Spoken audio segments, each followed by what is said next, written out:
Assalamualaikum warahmatullahi wabarakatuh.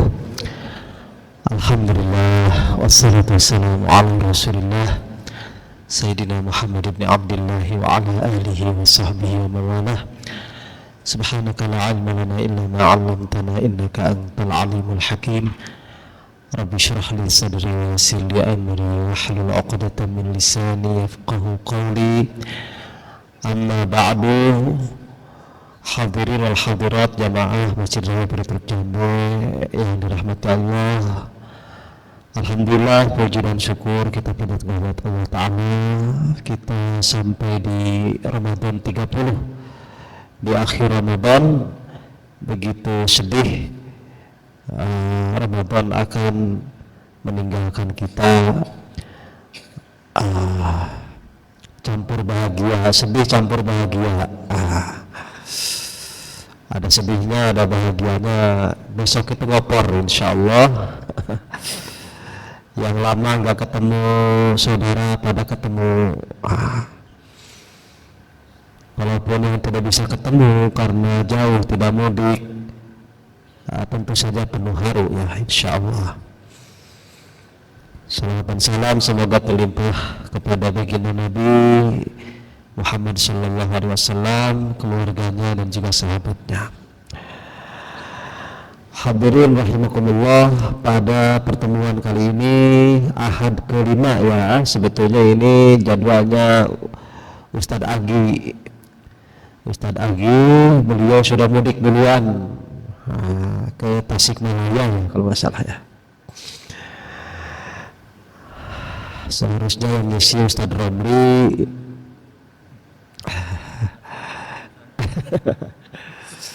Badalnya Ustadz Agi itu Ustadz Romli ya. Dan beliau request Sirah Nabawiyah, ya sudah Sirah Nabawiyah. Sirah Nabawiyah melanjutkan yang sudah lama, entah sampai mana ini gitu kan. Saya ingat-ingat lagi Sirah Nabawiyah di Kamis kelima biasa Sirah Nabawiyah. Tapi jika ada yang berkaitan dengan saum, zakat, Idul Fitri, segala sesuatu yang berkaitan dengan itu ya akan ditanyakan, nanti bisa ditanyakan. Ini materi saja, sebentar saja supaya tidak ganggu yang tadarus ini. Yang akan menghatamkan hari ini ya. Ada yang hatam kedua kali, pertama kali dan sebagainya. Jadi di sesi tanya jawab nanti bebas insyaallah. Baik, kalau tidak salah Hanca itu episode kemarin terakhir ad-da'watu sirron, dakwah Nabi secara sembunyi-sembunyi. Perlu diketahui bahwa as-sabiqun al-awwalun, para sahabat yang di level utama mereka adalah disebut as-sabiqun al-awwalun, orang-orang yang masuk Islam duluan di generasi pertama. Mereka memiliki predikat yang tinggi di kalangan sahabat. Mereka masuk Islam di saat Nabi masih sembunyi-sembunyi, tidak terang-terangan. Seperti yang sudah disebutkan ya, seperti Abu Bakar As-Siddiq, Umar ibn Khattab, kemudian Utsman bin Affan, Ali bin Abi Thalib, Bilal bin Rabah, Khadijah bintu Khuwailid itu yang pertama sekali. Yang kita kenal Khulafaur Rasyidun, Khulafaur Rasyidin itu mereka masuk Islam di periode awal ketika Nabi masih berdakwahnya sembunyi-sembunyi. Nah, kita sudah membahas periode itu. Kita lanjutkan ke al-jahru bit-tabligh. Bismillahirrahmanirrahim. Dari kitab Nurul Yaqin Imam Muhammad Khubaribik rahimahullahu ta'ala wa nafa'ana bihi wa bi'ulumihi fid dharaini amin. Al-jahr bit tablighi, terang-terangan dalam penyampaian dakwah. Mabat kulli hadhil muddah wan nabiyyu alaihi salam la yudhiru da'wata fi majami'i Quraisy al-umumiyah. Dakwah berlangsung, namun Nabi senantiasa menyembunyikan dakwahnya terang-terangan. Dan orang-orang muslim, kaum muslimin, pengikut Nabi juga sama, tidak menampakkan ibadah mereka, tidak sholat terang-terangan, sembunyi-sembunyi. Masya Allah, sembunyi-sembunyi. Itulah Islam pertama kali muncul, sangat ketakutan, penuh dengan rasa takut dan juga ancaman. Kita alhamdulillah hidup di zaman sekarang yang Masya Allah sudah terang-terangan, terang benderang sekali. Udah lampunya udah berapa watt, banyak sekali, terang sekali. Ada yang live, tapi kebangetan kalau ngimamin sambil live TikTok itu ya kebangetan itu. Itu bukan karena Allah, itu karena saweran itu kalau yang begitu. Ada beberapa imam tarawih sambil live TikTok, saweran, itu kebangetan itu. Makmum saja tidak pantas, apalagi imam sambil live itu ya. Di sini nggak ada ya, kalau ada dicoret saja. Nah, walamma dakhala fid din ma yarubu ala salasin, kira-kira pendukung Nabi, pengikut Nabi Shallallahu Alaihi Wasallam jumlahnya 30 orang. Waduh, udah cukup banyak. Padahal cuma door-to-door 30 orang. 30 orang ini perlu berkumpul ta'lim seperti ini. Caranya gimana? Di satu rumah Nabi tidak mungkin. Akhirnya dipilihlah rumah yang agak gedean, rumah yang lumayan nyaman, bisa berkumpul 30 orang. Kalau di kita pendopo kali ya, tapi pendopo kelihatan pada dari luar. Wah.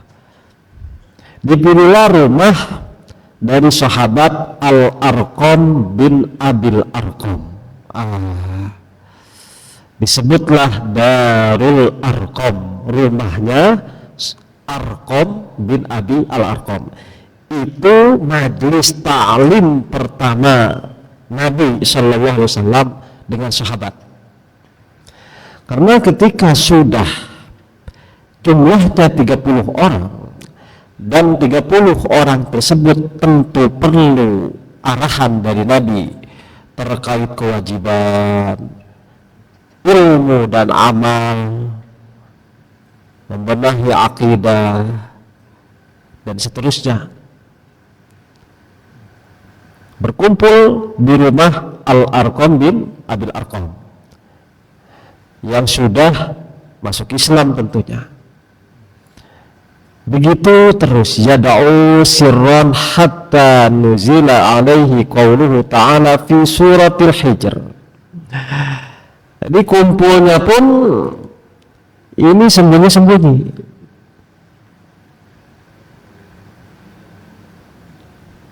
Majelis ta'lim Nabi memberikan arahan kepada sahabat di rumahnya Al-Arqam atau di Darul Arqam. Ini masih dalam periode dakwah sembunyi-sembunyi, hingga turunlah ayat Allah, ayat Al-Quran, wahyu dari Allah Subhanahu wa ta'ala. A'udzu billahi minasyaitonir rajim, fasda' bima tu'mar wa a'rid 'anil musyrikin. Al-Hijr ayat 15. Fasda' bima tu'mar, terangkanlah, jelaskanlah mantapkanlah apa yang sudah diperintahkan kepadamu wahai Nabi, wa a'rid 'anil musyrikin, dan berpalinglah dari orang-orang musyrik. Nah, sejak turun ayat ini maka perintahnya menjadi dakwah terang-terangan. Fabadala da'wata sirran bid-da'wati jahran muntafilan amra rabbihi wa thiqan biwa'dihi wa nasrihi. Setelah turunnya ayat ini, Nabi mengganti dakwah sembunyi-sembunyi menjadi dakwah terang-terangan. Berpegang teguh pada janji Allah Ta'ala dan pertolongan Allah Ta'ala. Kalau sudah Allah memerintah,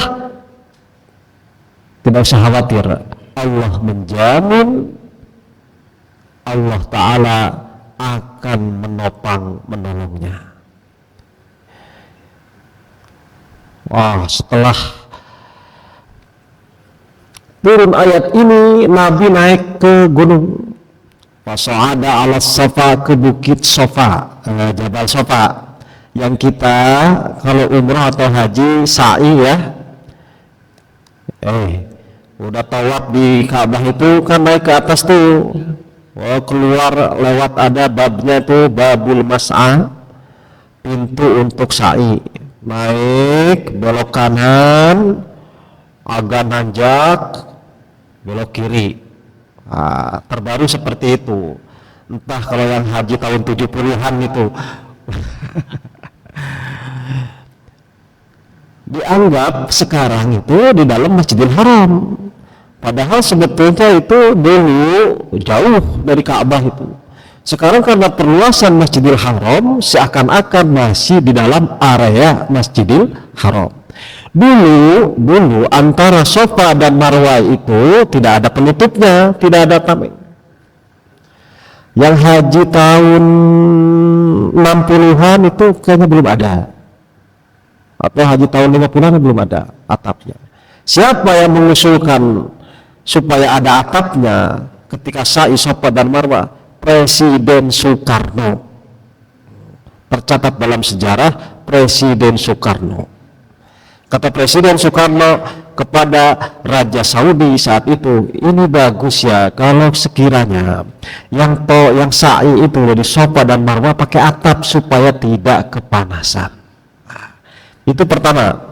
Yang kedua, Presiden Soekarno mengusulkan pada Raja Arab, ini bagus ya kalau di Bukit Arafah, Padang Arafah, ditanami pepohonan supaya jamaah bisa bernaung. Saya bawa pohonnya, kalau nggak jadi saya bawa tanahnya dari Indonesia. Kata siapa? Kata Soekarno, presiden kita itu, proklamator kita. Sisi baiknya kita harus tahu. Dan itu diakui oleh orang-orang Saudi sendiri. Yang pohon-pohon tumbuh di Padang Arafah, sebagian diambil di depan-depan hotel. Tanya itu pohon apa? Pohon Soekarno. Luar biasa. Beliau karena seorang insinyur, bacaannya luas, tahu mana spesies tanaman yang kuat musim dingin, musim panas, bahkan tidak disirami sekalipun kuat. Wah, sekarang udah gede-gede tuh di Bukit Arafah, Padang Arafah itu udah gede-gede pohon, udah bisa bernaung. Sekaligus udaranya juga seger karena ada penghijauan itu. Nah, ini bukan hanya beliau yang terangkat, tapi kita bangsa Indonesia juga terangkat namanya karena bermanfaat untuk semua hujaj, para jamaah haji dari setiap penjuru dunia. Kembali dari mana tadi? Bukit Safa. Nabi Shallallahu Alaihi Wasallam setelah ada perintah fasda' bima tu'mar wa a'rid 'anil musyrikin, Nabi naik ke Bukit Safa itu. Bukit Safa sekarang dijaga, tidak bisa dinaikin bebatuannya, dulu dinaikin. Karena orang Indonesia suka bikin batu ali gitu, kiswah aja diguntingin, batu-batu di Safa Marwah juga dipek-pek. buat jimat, buat apa, Masya Allah. Itu salah satunya orang kita, orang lain juga yang dari Bangladesh juga banyak yang iseng-iseng ngambil gitu. Malah nggak pada jelas, dijagain sekarang tidak bisa. Dijaga. Tidak bisa foto-foto di atas batunya itu. Di pinggirannya. Nabi naik ke Bukit Safa, faja'ala yunadi, lalu memanggil, ya Bani Fahr, ya Bani Uday, libutuni Quraisy. Faja'ala ar-rajulu idza lam yastati an yakhruja arsala rasulan liyanzura al-khabar. Nabi memanggil semua kabilah di Arab, di Mekah. Ya Bani Fahr. Bani Fahr ini orang-orang Quraisy. Nama Quraisy dari Fahr ini. Ya Bani Uday, libutuni Quraisy. Karena mendengar Nabi memanggil-manggil kabilah-kabilah di Makkah, orang-orang penasaran ada apa ini, seperti ada sesuatu yang perlu dimaklumkan kepada semuanya. Orang yang tidak bisa hadir mengutus temannya yang bisa hadir mendengar apa yang akan disampaikan Nabi di Jabal Safa ini. Faja'a Abu Lahab bin Abdul Muttalib wa Quraisyan. Kemudian datanglah Abu Lahab dan orang-orang dari Quraisy mendengar Nabi Shallallahu Alaihi Wasallam di Bukit Safa itu. Kemudian Nabi bertanya kepada mereka, kepada Abu Lahab dan kawan-kawannya dari Bani Quraisy, ara'aytum law akhbartukum anna khailan bil wadi turidu an tughayyira alaikum akuntum musaddiqi? Qalu na'am ma jarabna 'alaika kadhban. Kata Nabi, seandainya, bagaimana pendapat kalian seandainya aku kabarkan bahwa di belakang bukit sana ada pasukan berkuda yang akan menyerang kalian? Apakah kalian percaya pada ucapanku? Mereka menjawab, tentu saja, karena aku tidak pernah melihatmu berbohong, kata mereka. Baik, kata Nabi, sekarang jika engkau sudah yakin, kalian sudah yakin wahai Quraisy, bahwa aku tidak pernah berbohong, apapun yang aku sampaikan adalah kebenaran, dengarkan bahwa sekarang ini fa inni nadhirul lakum baina yadayya adzabun syadid. Dengarkanlah bahwa aku adalah sosok seseorang yang memberikan peringatan kepada kalian bahwasanya di hadapan kita ada siksa yang pedih. Wah, udah bahas-bahas siksa ini, sudah bahas-bahas ancaman. Faqala Abu Lahab, Abu Lahab langsung menyahut. Abu Lahab ini pamannya, Abu Lahab putra Abdul Muttalib, saudara kandung dari Abdullah, ayah dari Nabi Sallallahu Alaihi Wasallam. Abu Lahab berkata, tab'allak ala hadza jama'atana. Tab'allak itu,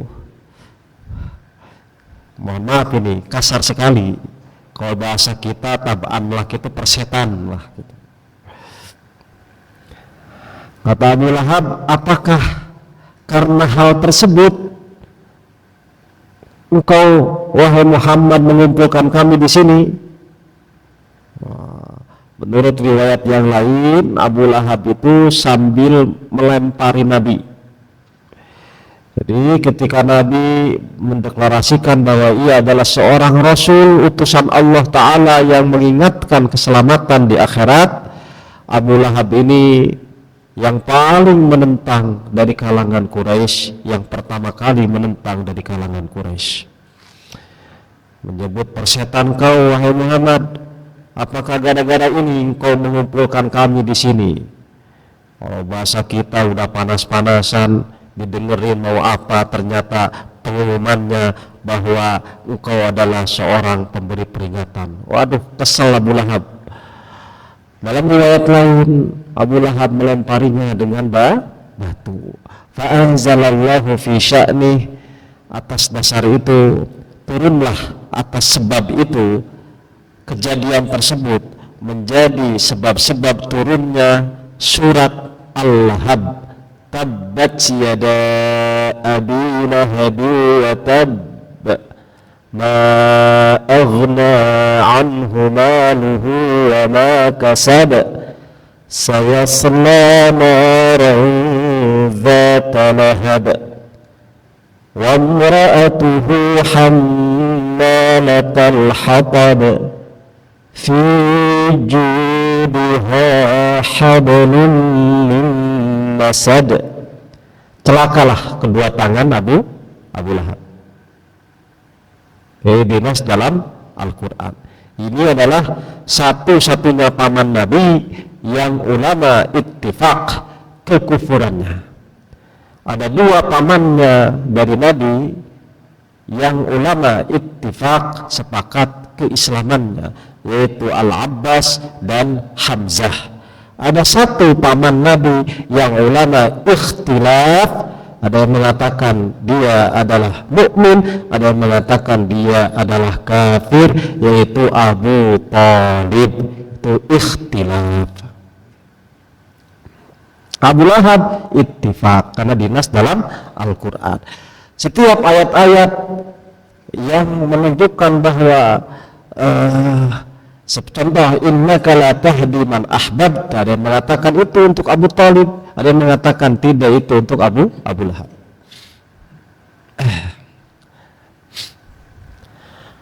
Ma'asyiral muslimin rahimakumullah.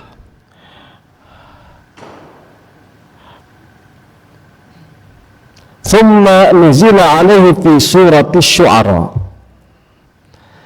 Diturunkan pula kepada beliau sallallahu alaihi wasallam dalam surah Asy-Syu'ara, wa anzir 'ashiratakal aqrabin. Berilah peringatan olehmu wahai Nabi, 'ashiratak, keluargamu, al-aqrabina, yang terdekat. Yang dimaksud adalah Banu Hashim, Banu Muttalib, Banu Nufail, Banu Abdi Syams, aulad Abdi Manaf, putra keturunan zuriatnya dari Abdu Manaf. Turun pula perintah dari Allah Ta'ala, waqfid janahaka liman ittaba'aka minal mu'minina fa in asawuk. Waqfid janahak, turunkanlah bahumu, rendahkanlah bahumu, liman ittaba'aka minal mu'minina fa in asawuk, kepada para pengikutmu di kalangan kaum mukminin walaupun mereka bermaksiat atau congkak kepadamu. Al-ashiratul aqrabin. Ada juga ayat yang diturunkan kepada beliau, faqul inni bari'un mimma ta'malun. Katakanlah olehmu wahai Nabi, inni bari, aku terbebas, mimma ta'malun, dari apapun yang kalian kerjakan. Ma'asyiral muslimin, tugas Nabi adalah menyampaikan. Soal mereka iman atau tidak bukan urusan Nabi, sudah urusan Allah Ta'ala. Hanya saja Nabi sudah terbebas dari tanggung jawabnya. Nabi tidak akan terbebani oleh kesalahan-kesalahan mereka, karena Nabi sudah mengingatkan. Begitu pula dengan kita, tugas kita sebagai umat Nabi Sallallahu Alaihi Wasallam, agar kita terbebas dari kemungkaran, agar kita terbebas dari kemaksiatan, dari kesalahan, maka tugas kita mengingatkan, tugas kita menjelaskan. Jika sudah diingatkan, sudah dijelaskan bahwa itu adalah munkar, itu adalah maksiat, tetap melakukan, maka kita sudah lepas tanggung jawab.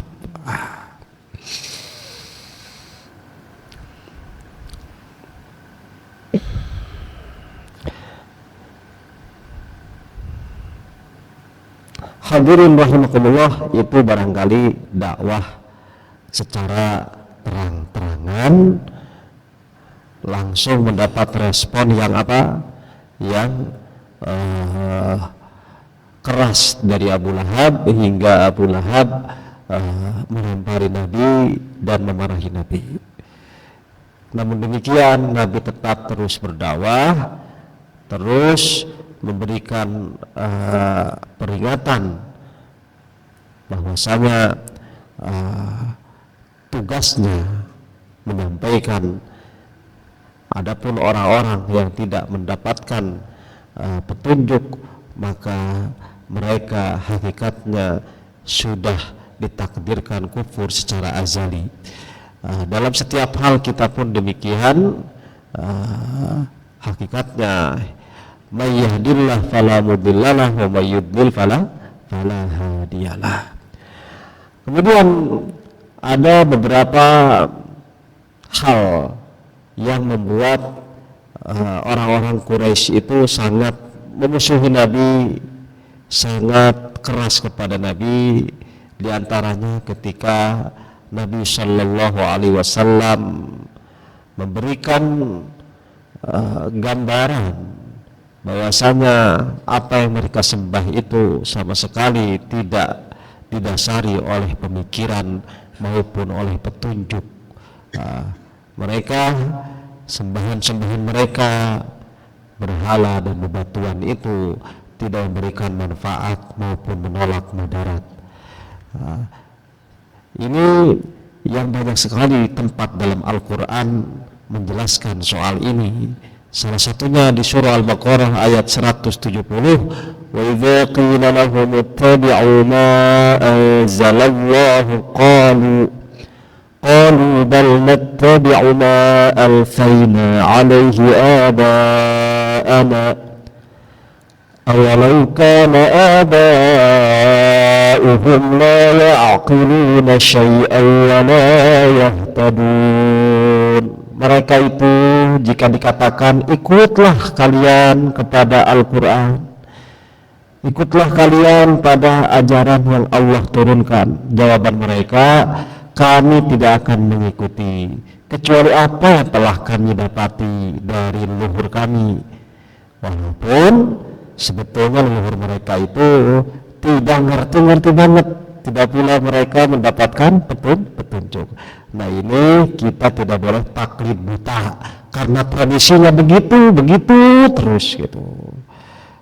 Tapi merubah tradisi memang tidaklah mudah ya. Ketika tradisinya begitu seakan-akan itu saja yang benar itu. Kalau ada yang beda dianggap salah. Nah jangan seperti itu. Kalau seperti itu sama halnya seperti musyrikin Makkah ketika diingatkan oleh Nabi. Jadi amal itu didasari oleh ilmu. Secara ilmu itu benar ya sudah benar, bukan karena tradisi.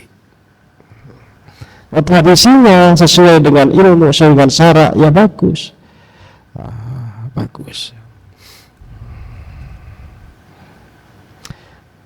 Kemudian di surah Al-Maidah, wa idza qila lahum ta'alu ila ma anzalallahu wa ila ar-rasul qalu hasbuna ma wajadna 'alaihi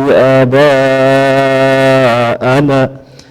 Ketika diingatkan untuk ikut pada yang Allah turunkan, mereka menjawab cukuplah bagi kami apa yang menjadi warisan leluhur kami. Ini. Begitu pada surah Luqman ayat 21, wa idza qila lahum ittabi'u ma anzalallahu qalu bal nattabi'u ma wajadna 'alaihi aba'ana. Terus aba'ana saja.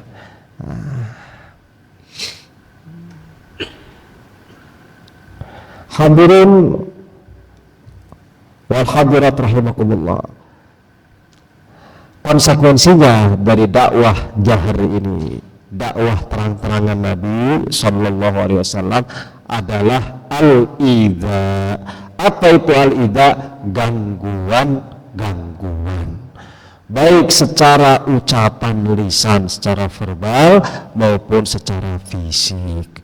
Nah ini Masya Allah resiko menjadi Nabi dan Rasul, resiko menjadi pengikut Nabi dan Rasul, resiko menjadi orang-orang yang lurus ya begitu. Nabi menghadapi idza kathirul adza wa azimus syiddah dari orang-orang musyrik. Alhamdulillah kita sekarang pada zaman yang damai, masjid luar biasa, terasa luas sekali, luar biasa, ibadah diberi kebebasan untuk beribadah kapan saja. Bahkan mic ini walaupun kecil suaranya keluar besar sekali, sekali bicara kedengar sekecamatan, paling tidak nyampe ke kecamatan. Kalau subuh itu nyampe ke kecamatan ini subuh, kalau zuhur karena sudah bising tidak kedengaran. Ini kalau jam 3 warawiri ini woro-woro pengumuman itu sampai ke sana, ke tempat saya ini sampai di bawah angin sampai di bawah angin. Masya Allah, ini suatu keadaan yang patut kita syukuri. Selama kita memiliki kesempatan dan waktu maka istiqomahlah. Sebelum datang waktu kita tidak bisa begini lagi, ada masanya, sampai keadaan mumpung keadaan belum berubah. Namun semoga panji Islam dan kaum muslimin senantiasa dijaga dan mendapatkan pertolongan dimanapun, wabil khusus di negeri kita Indonesia. Ma'asyiral muslimin rahimakumullah, untuk bab al-idza insyaallah di kemudian hari pertemuan yang akan datang. Sekarang saya cukupkan sekian dulu untuk al-jahru bit tabligh. Baik, silahkan host untuk memandu para penanya, baik berkaitan dengan dakwahnya Rasul Sallallahu Alaihi Wasallam maupun yang berkaitan dengan yang lainnya. Untuk pembukaan yang dipresentasikan saya kira cukup. Silahkan tanya jawab. Jadi yang demikian tadi masalah sirah nabawi Nabi Muhammad SAW telah dijelaskan. Begitu rumitnya untuk mengadakan pertemuan atau taklim. Mungkin dari jamaah ada yang ingin bertanya selain dari sirah nabawi, kami persilahkan. Silakan sebelah kiri.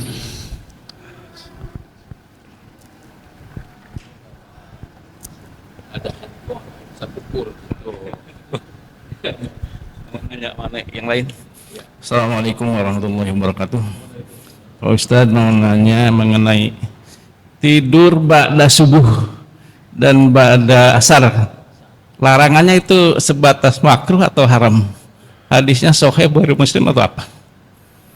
Terima kasih. Wassalamualaikum warahmatullahi wabarakatuh. Waalaikumsalam. Ini bab tidur. Yang lain kami silakan Pak. Tidur ba'da subuh rezekinya berkurang karena dipatok ayam. Yang lain silakan.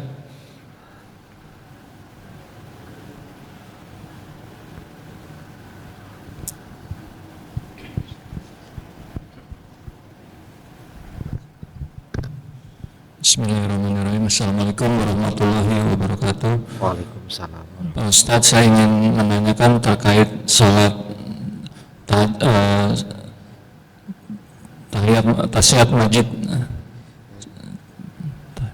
tahiyat masjid ya. Jadi apakah sholat itu memang khusus sholat tahiyat masjid, atau kalau kita terlambat atau hanya mempunyai waktu misalnya awal zuhur hanya ada satu kali sholat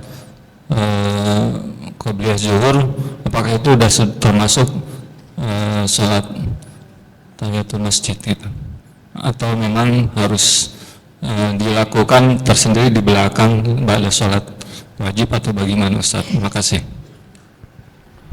Baik. Nah, ini masih ada nih. Kemarin Oke, Ustaz mau nanya nih, Ustaz. Kebetulan kemarin malam pas itikaf, anak saya juga ikut ya.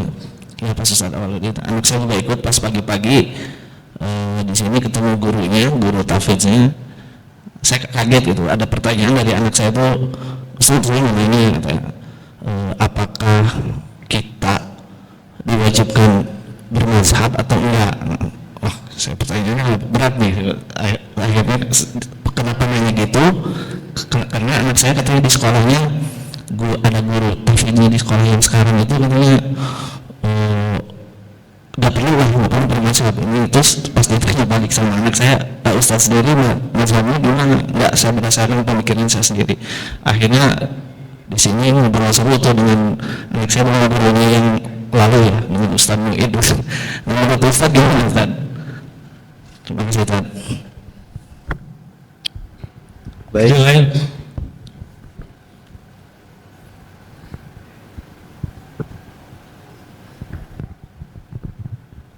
Assalamualaikum warahmatullahi wabarakatuh. Waalaikumsalam warahmatullahi Izin bertanya Pak Ustaz tentang sholat witir. Ini rata-rata kita melaksanakan 3 rakaat. Ada yang melaksanakan 2 rakaat, kemudian ditambah 1 lagi. Ada yang melaksanakan 3 rakaat, terus ada tasyahud awal. Ada yang tidak melaksanakan langsung tasyahud akhir. Jadi yang lebih afdal yang mana? Untuk kami ini kadang-kadang yang awal kurang mengerti. Jadi supaya kita lebih mantap lagi untuk yang lebih afdal yang mana? Demikian. Assalamualaikum warahmatullahi wabarakatuh. Waalaikumsalam.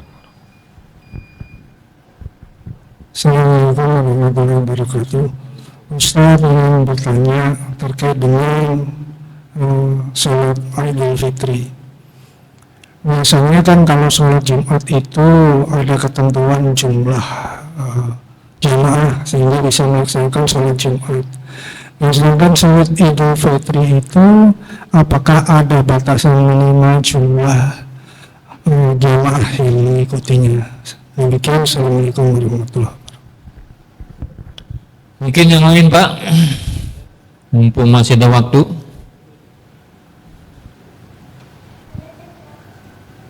Di sini bukan nanya ini menjelaskan pandangannya. Haji Romli dulu. Oh ini, kira tadi dia gini juga. Bismillahirrahmanirrahim. Assalamualaikum warahmatullahi wabarakatuh. Tadi Ustaz menyampaikan wa qila lam tabi'u ma anzalallahu bal natabi'u ma alfaina alaihi aba'ana aw lakanu aba'um lain itu seterusnya. Itu apa ada karena ini apa ya, kafir Quraisy itu tidak mau karena ada peninggalan dari orang-orang tuanya yang menjadi penautan di dalam agamanya. Yang kami tanyakan, apakah itu ada situs-situs peninggalan seperti rumah-rumah ibadah atau rumah-rumah berhala atau apa-apa gitu yang sampai sekarang itu masih, kalau Indonesia masih apa ya, dilestarikan gitu. Nah, itu apa seperti itu. Dan seterusnya nanti seperti dalam perjuangan itu Parit Kondak, Sumur Hudaybiyah, dan kalau sekarang tempat kelahiran Nabi masih ada ya, masih Kucing masih ada, dan seterusnya itu apa yang lain-lain itu juga masih istilah Indonesia tadi yang saya sampaikan masih diamankan gitu, sehingga diselestarikan, sehingga masih semuanya masih ada. Kemudian masalah yang sudah gila, saya mau flashback ke belakang Ustadz mengenai apa ya, tarwih kita di dalam bulan suci Ramadan kemarin. Secara umum saya salut kepada para penyelenggara ini, secara umum sudah berhasil dengan baik. Namun di sana sini masih ada sesuatu yang perlu kedepannya itu perbaikan. Seperti umpamanya sekarang maaf ya Ustaz ya, sholat tarawih itu sekarang itu kayaknya seret-seretan gitu. Jadi ngejar tayang, ngejar target, selesai gitu. Baik yang 11 maupun yang 23 gitu. Dia makan cepet-cepet. Inna anzalnahu fi lailatul qadr wa ma adraka ma lailatul qadr gitu. Jadi roknya itu disunat gitu. Enggak kelihatan. Jadi seperti kejar tayang gitu.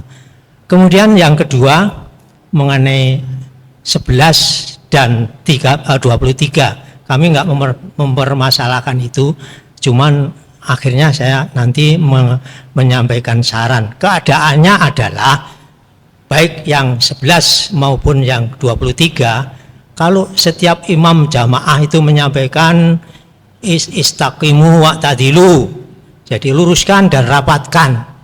Tapi kenyataannya Ustadz ya, dalam pergantian dari 11 ke 23 itu banyak yang bolong.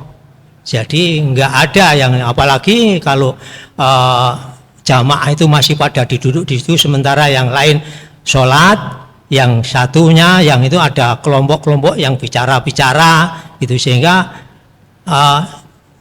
saya nggak tahu apalah. Kalau di masjid sekarang memang bolong-bolong jamaah itu memang semuanya boleh gitu ya. Kalau di sini apa seperti itu gitu. Itu sehingga yang ketiga masalah apa?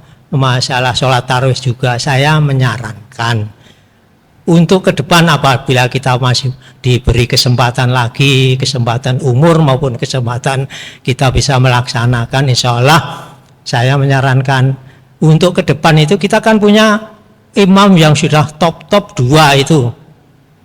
Menurut saya permanenkan saja itu menjadi imam yang permanen untuk sholat tarawih, tidak perlu gonta-ganti yang 11, karena kalau nanti ganti yang 11 itu jadi kacau balau itu. Jadi di tengah perjalanan ya itu tadi yang sampaikan bolong-bolong semua, sementara ada yang, apalagi sekarang ini ada anak kelompok-kelompok anak-anak, sementara kita pada sholat mereka tertawa-tertawa, bicara-bicara dan sebagainya itu. Jadi saya menyarankan nanti kita memanfaatkan karena imam kita juga sudah top semuanya, ya udah tetapkan saja 23 untuk nanti perkara yang nanti 11 itu kan bisa mundur-mundur semuanya. Dan kalau kita mau melanjutkan yang ke 20 itu diberi jeda Ustadz, jangan langsung beri jeda supaya nanti mereka para jamaah-jamaah itu merapatkan dulu ke depan gitu.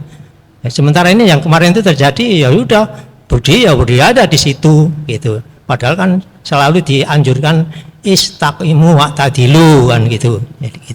Jadi itu sehingga nanti bisa lebih tertib lagi. Dan lagi itu kalau memang mengundang ustadz dari luar, ya ustadz untuk kultum saja gitu.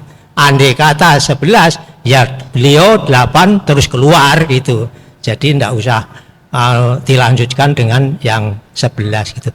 Terima kasih Ustadz. Assalamualaikum warahmatullahi wabarakatuh. Itu yang 2 imam kita dipermanenkan 2. Saya masuk nggak? Menurut Bapak saya masuk nggak?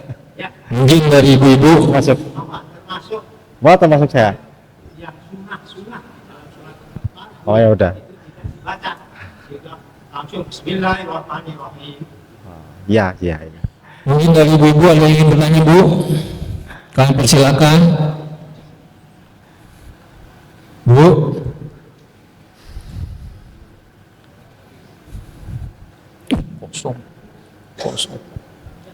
Kosong. Baik. Kalau memang sudah tidak ada pertanyaan, silakan dijawab Pak Ustaz. Pertanyaan yang pertama, babun naum, tidur ba'da subuh dan ba'da asar. Ada larangan tidur ba'da asar, hadisnya ada, benar ada, tapi saya hadisnya nggak hafal. Walaupun hadisnya tidak sahih itu, ada yang mengatakan hadisnya dhaif. Tapi mengenai hadis dhaif itu ulama ada 3 pendapat. Yang pertama, yang sangat ekstrim sekali, tidak boleh diamalkan. Yang kedua, pendapat kedua, mazhab kedua, ulama mengatakan tidak boleh dijadikan dasar hukum dalam pengambilan hukum syara'. Tapi untuk fadailul a'mal itu boleh. Fadailul a'mal itu untuk amalan-amalan keutamaan. Jadi dalam hal apa dulu tidak boleh dijadikan hujjah dalam kaitannya hukum. Kalau dalam kaitan akhlakul karimah, dalam kaitan fadail itu sesuatu yang sifatnya pelengkap gitu, maka tentu itu jadi acuan. Kemudian pendapat yang ketiga ada yang mengatakan sedoib-doibnya hadis masih lebih baik hadis doib daripada ucapanmu. Gitu. Makanya banyak sekali kitab fadail itu diisi hadis doib. Hadis doib bukan berarti isinya salah, tapi mungkin penisbatannya yang salah.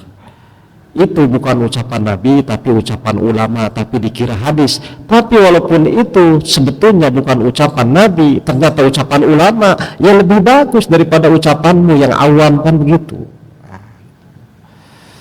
Jadi walaupun itu hadis dhaif, kalau bisa tetap hindari. Memang tidak haram, tidak ada keharaman, tapi itu makruh. Namanya lil irsyad. Irsyad itu adalah pengarahan-pengarahan yang sifatnya untuk penyempurnaan. Mengenai ibadah subuh, ada hadis riwayat ini hasan sahih. Ya hasan ya sahih, riwayat dari Imam Ahmad Ibn Hanbal, bahwa Nabi Shallallahu Alaihi Wasallam berdoa, Allahumma barik li ummati fi bukuriha. Ya Allah, semoga Engkau memberkati umatku di waktu paginya itu. Nah kalau paginya dipakai taklim seperti sekarang, keberkahan. Pengen sehat, lari pagi, kan begitu. Pengen sehat, kuat, tidak bermasalah, sarapan pagi. Awas, sebaik-baik makan itu sarapan pagi, jangan salah. Jangan makan jam 1 malam, begadang apa-apa ngemih. Masya Allah. Tapi sarapan jarang, jangan. Nah, karena berkah pagi itu untuk segalanya, ya ilmu, ya kesehatan. Pagi-pagi itu bagus. Mencari rezeki juga sama. Kalau berperang pun di awal waktu, di pagi hari, sahabat itu. Artinya banyak dalam hadis pagi-pagi itu mengandung keberkahan. Nah, orang tua kita ada istilah tidur pagi rezekinya dipatuk ayam, kan istilahnya gitu. Itu suatu didikan yang terinspirasi dari hadis, atau paling tidak kalau itu memang warisan dari leluhur kita, ya senyawa, sejalan dengan spirit yang Nabi sampaikan dalam hadis tersebut. Ya. Jadi paling tidak hukumnya makruh, memang tidak haram, makruh. Kecuali memang orang-orang yang sudah melakukan kewajibannya. Contoh security yang semalaman melek, atau yang kerja shift berapa, itu memang pulang kerja butuh istirahat. Istirahatnya untuk apa? Bukan untuk malas-malasan, untuk kerja lagi nanti siang berangkat atau sore. Gitu. Itu kan kecuali karena memang dia mengambil waktu tidurnya dengan bekerja, sehingga dipindahkan waktu tidurnya ke pagi. Kalau ini sudah malam tidur, pagi juga tidur lagi, bangun tidur lagi, bangun lagi, tidur lagi.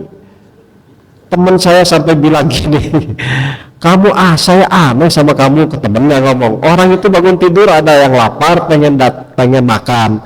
Orang itu bangun tidur itu ada yang pengen jalan-jalan, bangun tidur itu ada yang pengen pengen mandi. Kamu bangun tidur kok pengen tidur lagi. Intinya paling tidak makruh ya, karena ada hadis-hadis tadi, Allahumma barik li ummati fi bukuriha, di pagi harinya. Masya Allah. Pertanyaan yang kedua mengenai sholat tahiyatul masjid. Kalau tidak terburu untuk sholat tahiyatul masjid, takut keburu qomat, cukup qobliyah zuhur atau qobliyah asar atau qobliyah maghrib atau qobliyah subuh, qobliyah saja, begitu masuk langsung qobliyah 2 rakaat. Maka barang siapa yang melakukan hal tersebut, begitu masuk langsung qobliyah, maka ia sama halnya dengan melakukan 2 sholat sunat tahiyatul masjid. Untuk sholat sunat bisa berbarengan diniatkan dengan tahiyatul masjid jika waktunya mepet.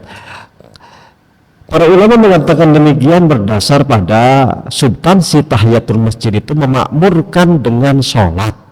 Begitu masuk masjid lalu ia sholat 2 rakaat, sholat apa saja, sholat sunat apa saja ya, maka dia berarti sudah menghormati masjid itu dengan sholat, diniatkan atau tidak. Awas, diniatkan atau tidak.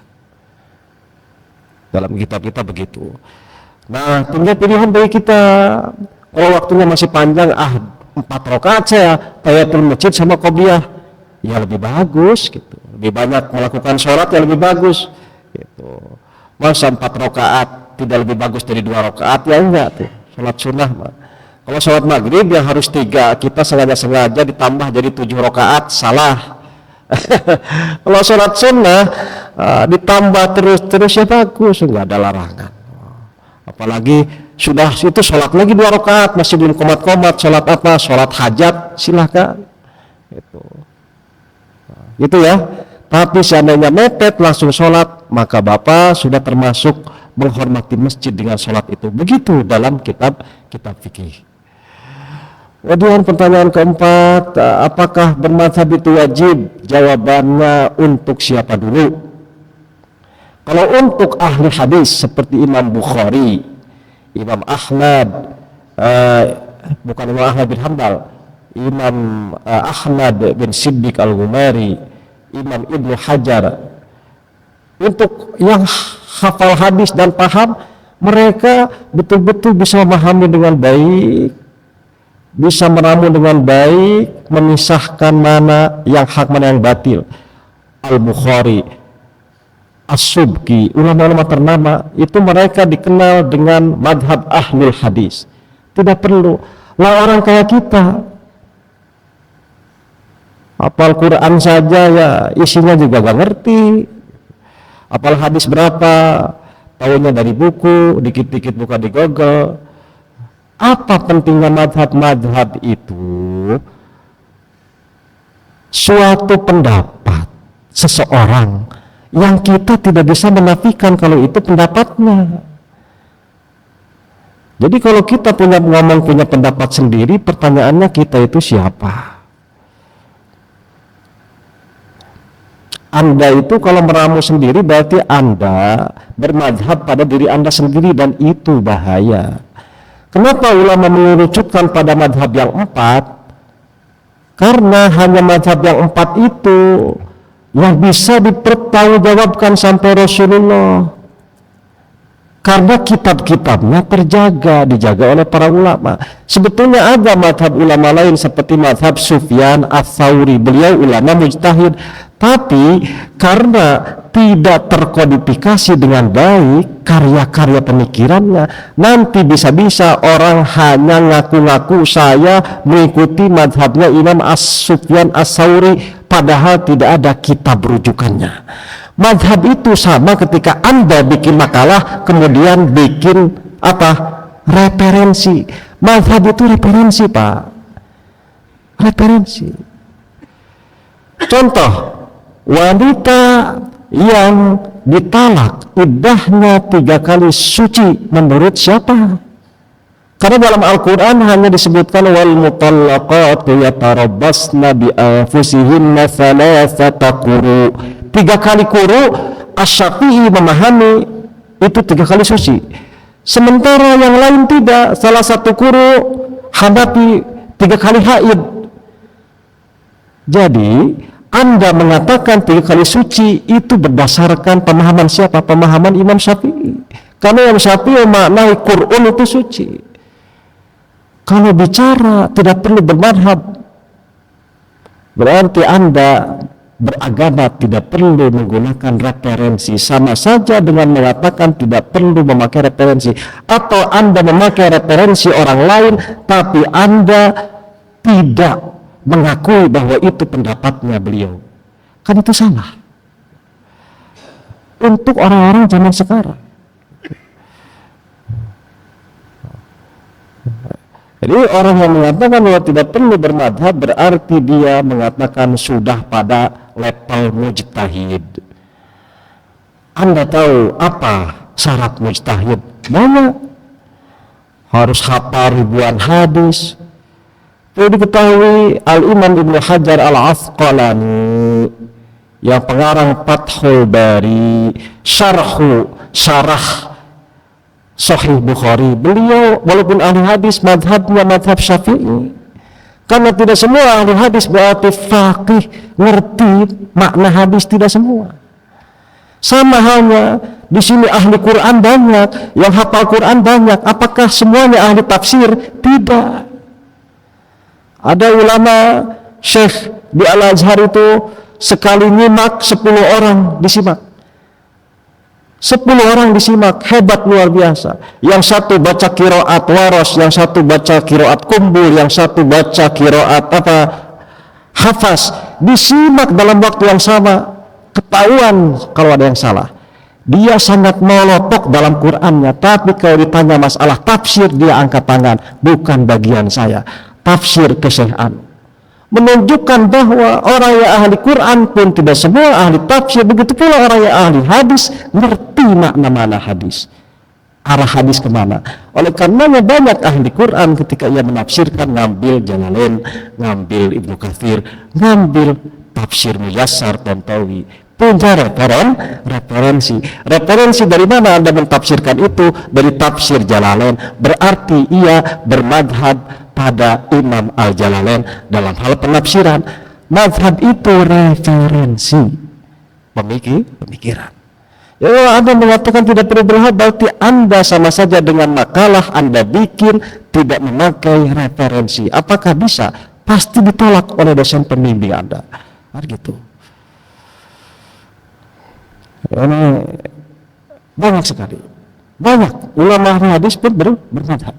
Sekali lagi, sebagaimana ahlul Quran tidak semua ahli hadis, tidak semua ahli tafsir, karena tidak ahlul Quran belum tentu ia paham gitu isinya. Begitu pula ahli hadis juga, ya hadisnya hafal semua. Ketika ia sholat, ketika ia zakat apa segala macam, ia pun memakai madhabnya Syafi'i, memakai madhabnya Hambali. Tidak ada sekarang pendapat yang keluar dari 4 madhab, itu tidak ada. Walaupun dia ngomong, saya melakukan ini, menurut saya wudu ketemu bersentuhan dengan lawan jenis nggak batal, karena hadisnya ini. Bohong kalau Anda mengatakan itu pendapat Anda. Itu justru pendapatnya Imam Hanafi. Imam Hanafi sudah mengatakan itu. Itu namanya sok pinter. Padahal dia tahu itu dari imam-imam terdahulu. Itulah soal mazhab. Makanya kita ini penting mengetahui mazhab itu sama. Sekarang Bapak ngaji, kemudian paham dari siapa? Dari saya. Saya dari sana itu dari mana? Dari kitab Syafi'i. Ada rujukan. Barang siapa yang mempelajari sendiri, man la syaikha lahu fa syaikhu syaitan. Barang siapa pelajari agama tidak tahu, tidak punya guru, baca saja dia di Google, maka gurunya adalah setan. Gurunya adalah setan. Akan salah-salah. Ya. Nah, mau yang akurat sekalipun Bapak datang ke tempat pakai GPS aja sering-sering nyasar. Orang GPS ditanyain, GPS-nya juga belum pernah ke situ. Saya nggak percaya sama GPS aja, karena GPS juga bukan orang sini katanya. Ya seperti itulah. Yaitu, jadi saya kira tergantung. Kalau sekelas ahli hadis seperti Bukhari, Muslim, Masya Allah, Syekh Ahmad Al-Ghumari dan sebagainya, itu beliau mahal. Tapi untuk kita apa hebatnya kita? mengatakan tidak perlu bermadhab. Yang ada hanya kesombongan. Baik, pertanyaan kelima. Untuk sholat Jumat ada batasan bilangan 40. Itu kata siapa, Pak? Kata Imam Syafi'i. Jadi yang mengatakan 40 orang itu siapa? Madhab Syafi'i. Imam Hanafi tidak. Imam Hanafi tidak. 7 orang jadi Jumatan tuh Imam Hanafi. Nah itu pentingnya ngerti madhab. Anda ngomong nggak salah-salah? Enggak. Coba lihat di kitab Imam Syafi'i Ar-Risalah, kitabnya Al-Um. Saya nggak salah-salah? Enggak. Coba lihat di kitabnya madhab-madhab Hanafi. Itu terbukukan dengan baik. Tiap tahun ada pemegang sanadnya. Seperti sekarang sanad tertinggi Asy-Syafi'i, madhab Syafi'i, Syekh Ali Jum'ah, Syekh Asy-Syahawi. Saya alhamdulillah belajar langsung pada beliau-beliau.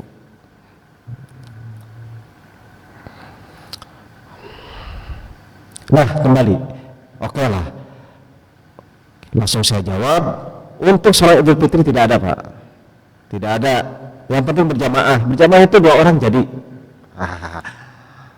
Tapi jangan juga alasan karena boleh Idul Fitri berdua jadi nggak ke masjid, berduaan sama ibunya di rumah. Wah, nggak ada hidmah-hidmahnya, Pak. Semakin banyak jamaahnya semakin banyak pahalanya itu ya.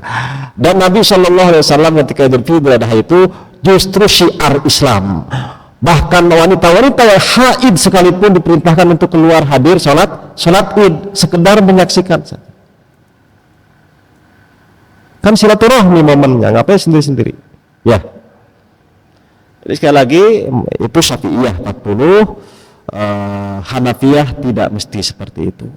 Tapi untuk sholat Id tidak ada hitungan. Ittifaq ulama mazhab tidak ada. Ya, untuk sholat Id. Kemudian pertanyaan ke-6 mengenai yang ke-6 ini witir. Witir ada yang 2 rakaat assalamualaikum, satu rakaat ya assalamualaikum. Ada yang 3 rakaat sekaligus. Di kita dua-duanya udah digunakan. 2 tahun kemarin kita coba itu. Witirnya yang 23, 3 rakaatnya 2-1 formasinya. Sekarang, kita 3 saja sekaligus. Kenapa kita lakukan pernah dua-duanya?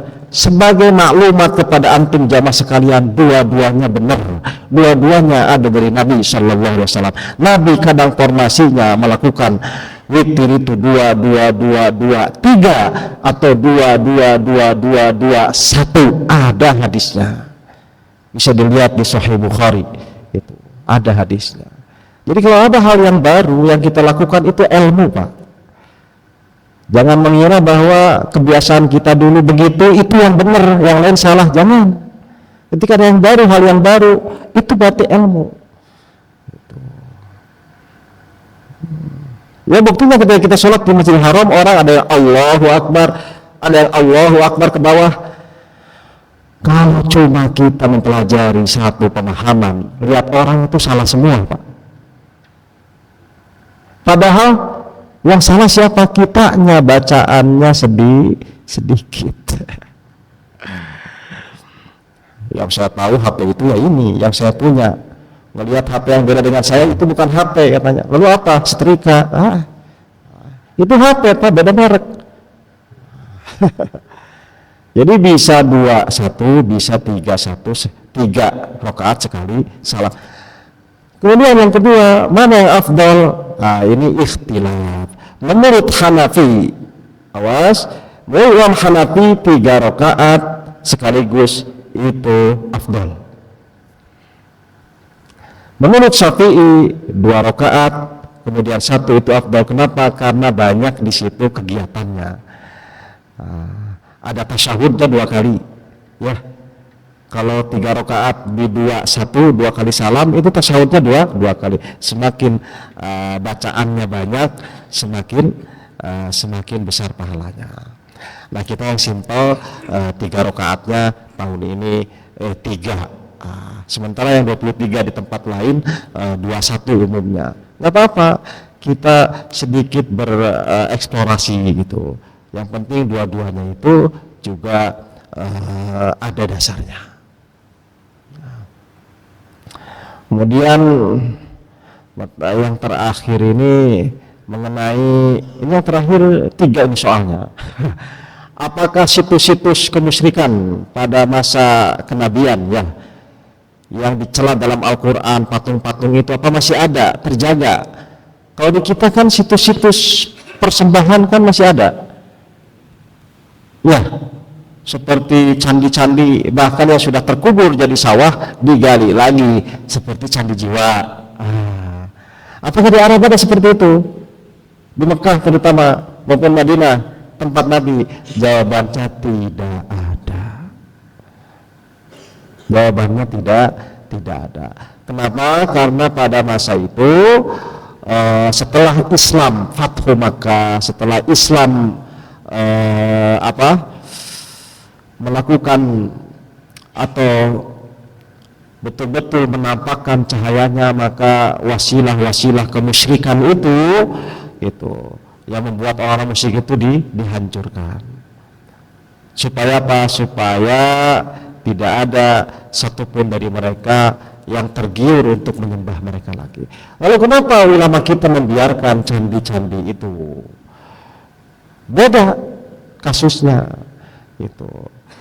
Kasusnya berbeda di mana ketika para penyebar Islam ke sini gitu, yang dibenahi adalah mindsetnya dulu. Mindsetnya sedikit demi sedikit dirubah, maka mereka akhirnya menghindari hal-hal yang seperti itu. Tapi mohon maaf, candi-candi di kita pun itu termasuk Candi Borobudur diketahui pada zaman penjajahan, bukan pada zaman ketika Wali Songo menyebarkan pada abad 13, bukan. Itu yang menemukan kan seorang Belanda ya, menemukan itu. Awalnya terkubur juga. Pada zaman Wali Songo itu terkubur, sama dengan Candi Jiwa itu baru sekarang-sekarang. Kenapa dimunculkan malah digali jadi situs? Ya sudah tidak ada masalah, karena sudah mayoritas Muslim sudah pada ngerti-ngerti.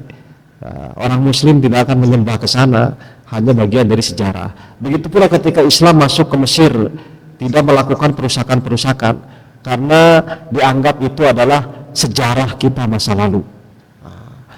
Jadi soal penghancuran apakah perlu atau tidak tergantung situasi dan kondisi, tidak ada keharusan untuk itu.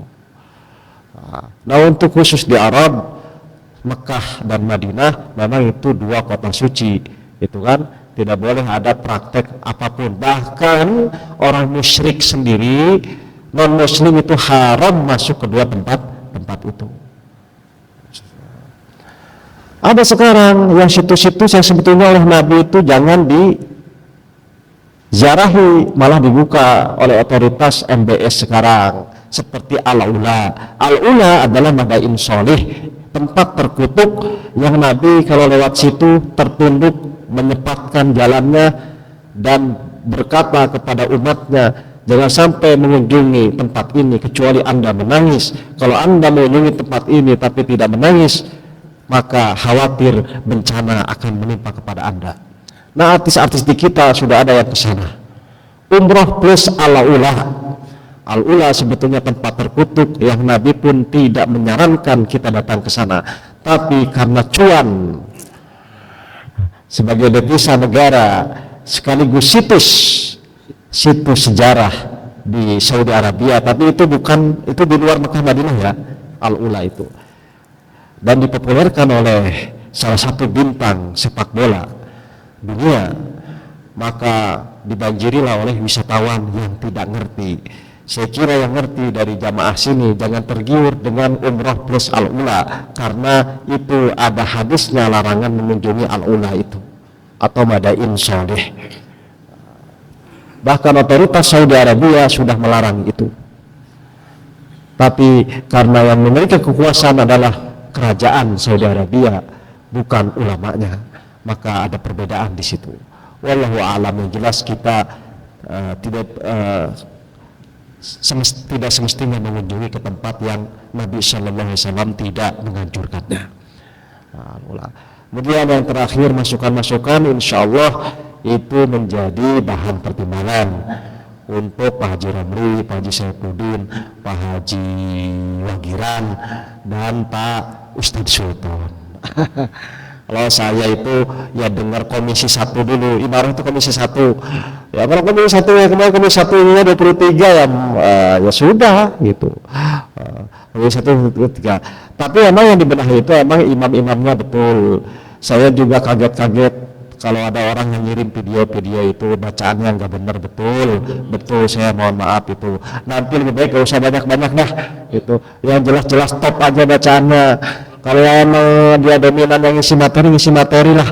Apalagi yang sudah bacaan yang nggak jelas, hafalannya juga nggak jelas, itu nanti nggak usah lah. Gitu. Ini tadinya Pak seperti bagi-bagi kue gitu, ini kebagian. Bahkan karena ini ada kedekatan dengan ini itu ya kebagian. Saya kebetulan di rapat-rapat seperti itu saya nggak ikut gitu. Saya juga termasuk yang dijatah gitu. Saya nggak ngatur-ngatur. Saya nggak mentang-mentang ketua DKM minta 5 waktu 4, tidak. Saya sedikasihnya aja sama Haji Said. Saya dikasih 1 bulan 2 kali ya 2 kali. Enggak, saya nggak ngatur-ngatur. Karena apa? Karena saya menghargai imarah, silahkan. Bahkan saya itu tidak masuk juga tidak apa-apa. Dengan syarat pengisinya itu ya bagus-bagus. Tapi kalau emang banyak komplain kayak gitu, ya sudah ada laporan nanti tahun depan itu ada yang tidak masuk. Dulu saya punya proyek yang imamin di sini itu orang yang hebat-hebat, yang hafal Quran semua saja gitu. Walaupun dari jauh-jauh, yang tidak hafal Quran tidak usah, sehingga bacaannya bisa 1 Ramadan itu khatam. Tapi tidak dapat persetujuan mayoritas rapat. Sekali lagi, suara saya tetap 1 walaupun ketua. Ketika voting suara saya 1, tidak menjadi 5. Ini perlu diketahui. Karena tidak dapat persetujuan. Wah, nggak usah jauh-jauh, yang deket-deket aja. Ya udah. Jadi itulah. Itu semuanya berproses. Makanya saya perlu masukan dari bapak itu. Perlu masukan dari bapak itu. Ya bagus paling tidak minimal 5 juz lah ada halaman, bukan cuma juz amma doang gitu. Kalau dari luar ya, dari luar mau itu artinya udah dari luar nanggung masih bagusan imam rawatib kita gitu. Imam rawatib kita kan itu. Ya sekali lagi mohon maaf atas segala kekurangannya. Insya Allah tahun depan bisa lebih tertibkan lagi. Terima kasih atas perhatian dan masukannya. Insya Allah Masjid Raya-Puri Teluk Jambe lebih baik lagi di masa yang akan datang dalam segala hal. Terima kasih Pak Ustaz. Karena tadi ada masukan dari jamaah kita, saya juga cuma ingin membagi informasi saja Pak Ustaz. Hanya masukan seperti yang sering saya ikuti di Masjid Aliyah. Tarawih itu imamnya memang dari dalam Masjid Aliyah. Mereka adalah imam-imam yang melakukan sholat rawatib. Jadi bacaannya pun dipatok. Malam ini Al-Baqarah ayat sekian sampai sekian. Jadi tidak ada lagi tadi yang Bapak bilang bacanya ini, bacanya gini, dan mereka itu memang hampir rata-rata itu hafiz Quran. Baru pengisi daripada kultumnya itu memang ada yang dari luar seperti itu. Ini yang dimasukkan untuk masih kita. Demikian telah dijelaskan tadi masalah-masalah ini, masalah juga yang lainnya karena waktu juga sudah hampir 6:30. Studio 2 udah siap. Maka kita tutup kali ini dengan membacakan kita dalam majelis. Subhanallah wa bihamdihi subhanallah wa bihamdihi astagfirullahaladzim. Billahi taufiq wal hidayah. Wassalamualaikum warahmatullahi wabarakatuh. Waalaikumsalam.